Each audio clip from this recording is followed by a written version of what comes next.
Welcome to SimpletonReview.com. No, this isn't .com, but it's a video that you can find on .com. I'm going to start right there because I've probably started this thing 500 billion times, at least in my head. And I'm going to introduce myself this time. I am Simpleton number 1, Nate Wade. And I'm Charlie Gibson, Simpleton number 2. I'm Lemuel Edwards, Simpleton number 3. Simpleton number 3. I'm not going to say it this time. I am not going to say it. You basically just said it. Don't even. No, I did not. I don't know what you're talking about. Well, we're back with another review, as always. It's a music review, and this is actually a review that we did a month or two ago, but unfortunately, the audio quality was incredibly terrible, and I will blame that on Simpleton. My bad. Well, I think it was Simpleton number 3's fault, wasn't it? I don't remember. No. Yeah, my headphones bled through a little bit. Well, we'll just blame it on both of you. I'm perfect, of course, but you guys, you guys. We're still working on it. Yeah, you guys haven't heard his K-Nate radios. Oh, well, okay. Guess what? Charlie was on those too, so I'll blame it on him. All right, okay. no, moving on. Songs, talking over songs. Hey, look, that was some of the best time of my life. Now, I should bring this up on one of the pop culture news episodes or whatever, but one of the things I heard recently, which is really cool, so our podcast, the podcast format of this, drops on Anchor. Okay, which Anchor is owned by Spotify. Now, Anchor is really cool for podcasters because it's free. You don't have to pay for the hosting. You just drop your podcast on there, and you can monetize it without worrying about or without trying to find advertisers. It's just a really cool concept. Which so Anchor started a couple of years ago, and most podcasters were like, "Yeah," but now it's kind of like. Been pretty well accepted. In fact, the Relevant podcast, which is a pretty big podcast and it's been around for a long time, has hundreds of thousands of listeners, has moved their platform onto Anchor. So, you know, big names are doing it. So, but speaking of that, one of the things that they've done, well, them and Spotify, is they've actually created a system where you can make podcasts and you can use any song that Spotify has on their platform, and you can put it in your podcast. So you can either just put it like as background music, or you can act like you're a DJ and say, okay, we're going to play this mix today, you know, that kind of stuff. And I'm just like salivating when I heard this. There's one caveat, though. The caveat is if you use music from Spotify, you can only put your podcast on Spotify. Yeah, that makes sense because YouTube and all them are weird about their copyright rules. Yeah. So that's the only caveat you've got. But I'm tempted to get on there when I'm bored and just do some sort of like really cheesy 90s Christian rock mix, you know? I think it'd be great. I think it'd be awesome. We could go back and we could do our napalms and our contempos again. Wouldn't that be amazing? Oh, it's so good. Crazy. I would just be like, wow, I'm in heaven. Play like Poor Old Lou and Plank Eye and all of these old bands from the 90s. Oh, Insiders. Oh, yeah. Oh, One Bad Pig. Oh, baby. Pig. All right. Okay, let's move on. Okay, so this episode, again, we're going to review an album that we tried to review a couple months ago now, but the audio did not work. So it's called Rozen, is the name of the artist. And he is kind of a video game inspired composer. So he recently did an album called Keyblade War, and so it's basically all the music off of Kingdom Hearts, which is a video game that's really kind of made it just totally over my purview. I've never played it. My kids absolutely adore it. So, it's so good. Without further ado, we're going to let Lemuel talk a little bit about, first of all, just a tiny little bit about the video game and then tell us a little bit about this album and tell me what you think about it. Okay, so the video game, there's a lot to talk about, so to dumb it down the best I can, if you've not heard of a series called Final Fantasy, which I think most people have, even if you're not a gamer, it's pretty prevalent. Final Fantasy mixed their characters and their IP with Disney, and that's basically all there is to it. It's just anime Disney. But people love it. The storyline is overly complicated and a little weird, but so good. And the acting, or the voice acting, Really? You think so? Yeah, I like the voice acting a lot. I do have to say, with the third game, some of the voice actors they got for like Monsters Inc. not good. Not good at all. And that's the thing, is that you get some of these characters that are from the main franchises of Disney, and I'm just like, no thanks. I mean, but that's actually to be said about the cartoons and stuff that come out these days from Disney, like Goofy and Mickey. Look, those people aren't alive anymore, so they can't even do the voices, but I'm just like, yeah, that's not Goofy. No, that is definitely not Mickey Mouse. So, but then, yeah, if you're trying to get like somebody besides Billy Crystal to play Wachowski, that's not gonna happen. Gosh, that would be. So, it's just not going to happen very well. So, well, let's talk a little bit about the album. First of all, Lemuel, tell me a little bit about what kind of music is this that we're listening to if you pick up a copy of Rozen? It's mainly symphonic music, so a lot of, not synthesized, right? Actual. Not synthesized, like actual, like he wrote the music. You can hear the band playing. It's super good. They have a singer on a couple of the tracks. I like it a lot. So pretty well done, you say? Yep. Okay. Pretty well mixed too, I'd have to say. Great. Well, Charlie, tell me a little bit about your impression of this album. Were you a fan? I like the really heavy symphonic stuff. It reminded me of like the Lord of the Rings soundtracks, or Braveheart, and all those that have like the triumphal moves, and like you can tell where there's battle and everything. I think my favorite song, even though because I'm not much for the battle music, I did like they did do it like a toned down. It's called Dearly Beloved. It's definitely not a simple ballad, but at the same time it's not like an over the top piece. The vocal stuff I wasn't a fan, but then again you could tell it was supposed to sound. It made me think of like Disney music, like sung by the characters, but done as like a disenchanted teen. So it kind of gave me that flair. So hit or miss with me on that. But I could see how if you had already been like a fan of the games and everything, you're going to chime in and you're going to get what's going on. So. All right. So Lemuel, what was your take on this album? Did you like it? It was pretty solid. As someone who does like the series and likes the music anyways, I think it's really well done, and it's really nice to hear it as symphonic, where like the first two games it's mainly done on a synthesizer anyways. So it's really nice to hear this way. Well, but the first two games were, made years and years ago when PS2 was the main video game console, correct? Yeah. So, I can see why mostly it was probably synthesized. Yeah. So, well, I would say I like it. The album is really good. It's the symphonic is fantastic. It's like the Polish National Symphony or something. I can't remember what it is, but it's not a small time symphony he pulled off of the street corner or something. It's a pretty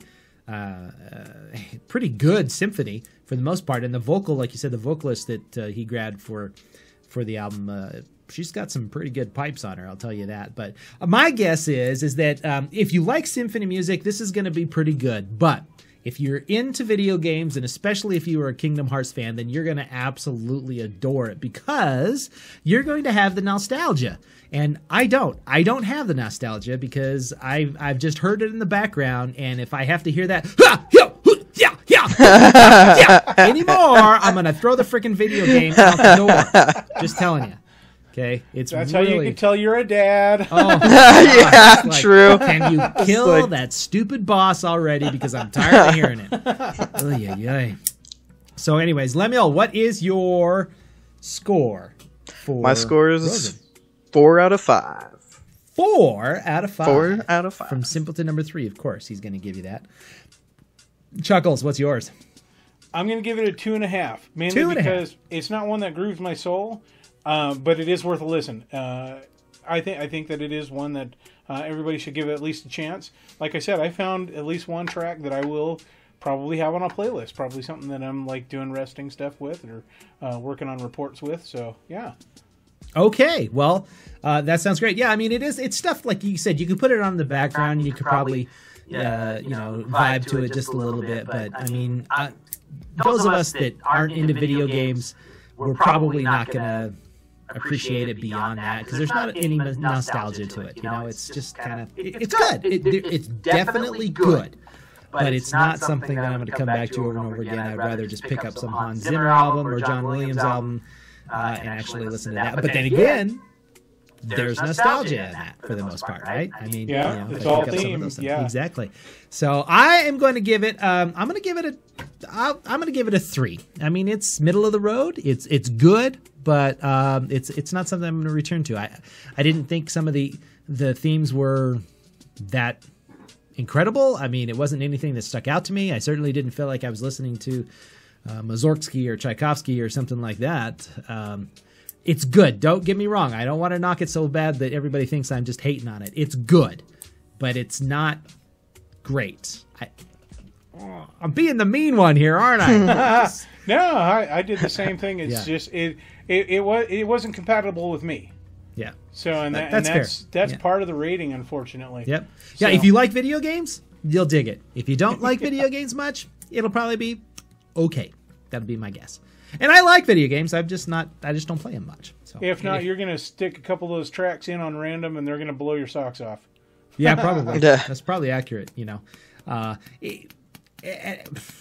It's video game music too, so it's repetitive in some ways. The tracks are kind of repetitive, but it is what it is. It's video game music. What can I say? So, am I being too mean, Lemuel? No, I think you're right. Okay, sounds good. Okay, then. Let's move in to pop culture news. This is one of our fun segments where we talk about stuff that's going on in the pop culture world that might catch our eye. Just newsable bits. And we're going to start this time with Simpleton number 3. Lemuel? Hey, okay. So my little bit of news is that a video game called CyberPunk 7 is coming out this month, unless they delay it again, which who knows, but I'm looking forward to it. It looks like it's going to be a lot of fun just exploring this world and hanging out with Keanu Reeves. So you're going to hang out with Keanu Reeves? I'm going to hang out with Keanu Reeves, yeah. Oh, in the video game? Yes, yeah. Right, gotcha. So how does this Cyberpunk game flow? What does it flow like?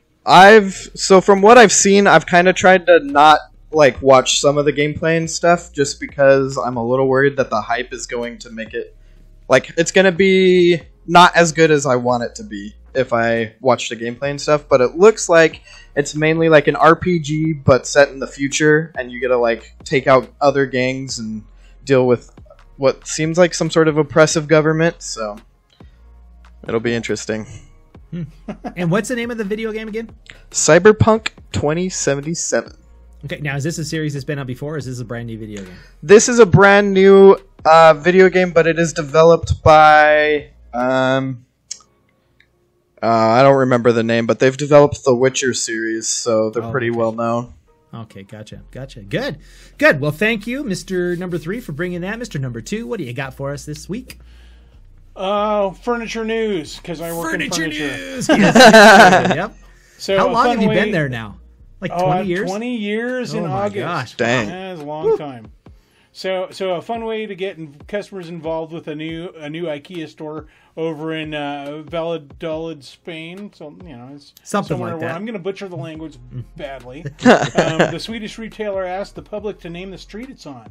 So the independent report that anyone who's been frustrated to assemble the items that come from IKEA, they appreciated the winning entry, saying "Calle me falta un tornillo," which is "I'm missing a screw street." Mm-hmm. So that's nice. Yeah. And IKEA was okay with that. They thought it was pretty cool to just kind of develop some moral support, I guess. But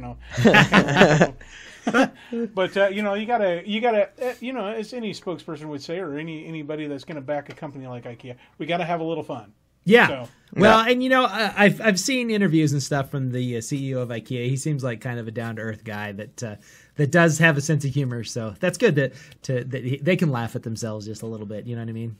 I've never bought anything from IKEA. I've been in an IKEA once in my entire life, and I'm like, what's the big deal? I mean, it's an interesting store, and there's some nice stuff there, but good God in heaven, that's expensive. Holy crap. And you have to put it together yourself. Yeah, and the kids I was with was like, "Oh, we got to get to this. We got to get to the eatery. I'm like, "Why? They have the Swedish meatballs. I got to have the Swedish meatballs, Nate." I'm like, "Dude, calm down." So we get there, and he goes and he orders Swedish meatballs. I'm like, "Okay, whatever, man." So he orders the Swedish meatballs. He gets done. He's like, "I got to get some more." So he goes up there and gets some. less than an hour after we had to stop at an In-N-Out burger because Oh my we need an gosh. In-N-Out burger because we don't have an IKEA Wait, in now Idaho. I think I At know least who you're talking about. Honestly, don't- I actually know exactly who you're talking about. We don't have an IKEA in eastern Idaho, and we don't have an In-N-Out in eastern Idaho. So when we went to Utah on our way down to California, this kid is like, "We need to stop at an In-N-Out. It's so amazing." I'm like, "It's a freaking It's burger. okay. Whatever." But it says Jesus on the cup. I don't care. All right. So anyway, that's my story about IKEA. So if you guys like IKEA, it's great. It's a fun store. It's a weird store to.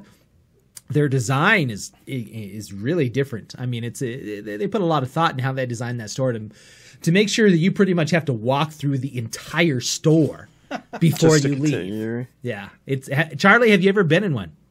No, I haven't yet. They're different. There's one down South Salt Lake. It's probably the closest one. And you have to start at the bottom, and you literally have to, you basically go, it's like a labyrinth, basically. You have to go pretty much the whole store before you can get out. They've designed it so you have to go through the whole store. It's pretty fascinating. That's crazy. Yeah, it's an interesting store. So anyway, well, my bit of piece of pop culture news is I'm going to talk a little bit about a streaming service called Quibi. A lot of you guys probably have never heard of Quibi because it doesn't exist anymore. They dropped it back Womp womp. right before the pandemic started. Basically, the idea was it was a streaming service that was made specifically for your phone, and they would drop movies that were just very short movies, like 10 or 15 minutes long. They had television series that were basically the same way. They had big names that were in some of these movies. It wasn't small fries by any stretch of the imagination. Jeffrey Katzenberg was one of the creators of it, and they thought it was going to take off. They had like a free version and they had a paid version. And they also had this really cool software that allowed it, like however you moved your phone, you could actually see around the movie. Like, so you didn't just have this one camera angle. You could literally like move your phone, like basically virtual reality, and it would move and show you different aspects of. Weird. of I did the, not know that. Yeah, well, Yeah, they actually got movies. sued. They actually got sued by a company that said that they own the rights to that technology. But anyway, that's another story. But anyways, it cost $1.7 billion, and it failed in 6 months. And part of that was because of the pandemic. You know, people aren't on their phones as much as they used to be. Because everybody's home, and why be So on they're your on their 2-inch computer. screen when you can be on your 20-inch screen, right? So that was that, and then on top of that, they really entered the market at the worst time. You not only had Netflix and Prime that were massive behemoths of streaming services, but then you had Disney who dropped in the fall, and then you had HBO Max, you had what was the other one that dropped this? You had CBS All Access, you had the Peacock come in, so you had all of these streaming services hit the market right at the same time that Quibi came out. And you just can't compete because there's not. I mean, it was only available on your cell phone, and so I think that was one big reason why they shot themselves in the foot. I understand what they were going for, but it just didn't work. So anyway, so Quibi, farewell, rest in peace. I hope you enjoyed that $1.75 billion on absolutely nothing. Wish I could Rip. spend $1.75 billion on anything. I think we all do. Right? I'm telling you. It's just crazy. I don't know. Anyway, so, I mean, and the thing is, I brought this up before we started this broadcast, and neither Charlie nor Lemuel, well, Lemuel had heard of Quibi, but Charlie is like, what?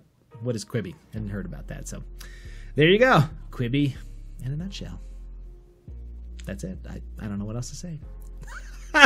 Well, on that note, everybody. A moment On of that silence note. for our fallen brethren. that's right. On that note, go check out the album Keyblade Wars. Keyblade War. I don't know. Every time I say Keyblade, I think of those. You remember those little Beyblade? Yes. Beyblade, let him rip! Yeah. I don't know why, but anyway, I know it's not the same thing. But yeah, go check out Rozen, Keyblade War. I guess he's got a brand new one out as well. Good dude, good music, and you like it. I gave him a 3. Charlie gave him a 2.5, and Mr. Lemuel gave it a what? A 4. Yeah, the 4 was basically based on the fact that it was video game music. But whatever, I'm not mocking him. I'm not mocking him. I mean... Oh, so guess what? We are going to sign off, but I want you to subscribe. Check out. We are all over entertainment. We're on Facebook. We're on Twitter. We are on Instagram. We have merch. Look at this. Charlie, go like this. Look at this. Look at this. We have swag, simpletonreview.com swag. You can find the swag on the website. You can catch it on Lem during the Bill and Ted show. That's right. True. We've got swag that you're gonna love. You can find it on our website, simpletonreview.com. And there's a link you can go to check the store. I've had a little problems there, but we've got the YouTube video that you're watching right now. This is available on podcast. If you don't want to watch our ugly snoots, but you love our voices, you can check us out on the podcast. Just do everything Simpleton, because we're simple and so are you. That probably didn't come out right, but I love you guys. We hope you have a wonderful time. I'm Simpleton number 1. And I'm Simpleton number 2. I'm Simpleton number 3. And together we are very simple people. Wishing you a wonderful week. We'll talk to you next time. Bye-bye.